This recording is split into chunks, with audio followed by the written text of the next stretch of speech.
L'Éternel est mon berger. Il me mène à des eaux paisibles. Psaume 23, 1, 2. Les eaux paisibles évoquent la paix, la tranquillité du cœur, quelles que soient les circonstances. Pas nécessairement lorsque celles-ci sont calmes. Souvenez-vous de ce merveilleux passage. Tu garderas dans une paix parfaite l'esprit qui s'appuie sur toi, car il se confie en toi. Ésaïe 26, 3.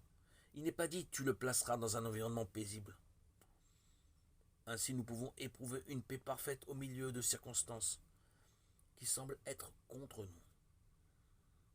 Nous en avons un exemple dans le Seigneur Jésus lui-même sur la mer de Galilée, Marc 4.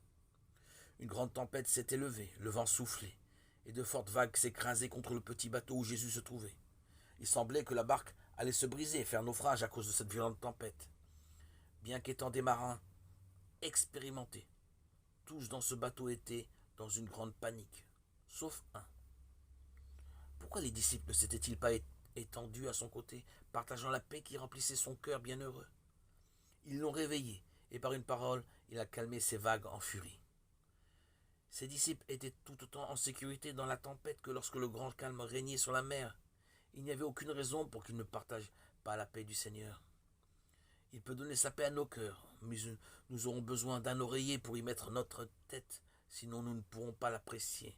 Sur quel oreiller Jésus posait-il sa tête? Sur celui de l'amour immuable de son Père. Il savait que sa main tenait les rênes, et dans la connaissance de cet amour invariable, il pouvait se reposer. Il nous donne le même amour sur lequel nous pouvons nous reposer.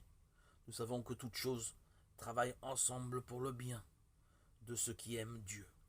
Romains 8, 28. Mais nous n'apprécions ce fait que lorsque nous laissons le Seigneur nous guider. Si nous nous éloignons de lui, nous serons toujours troublés, inquiets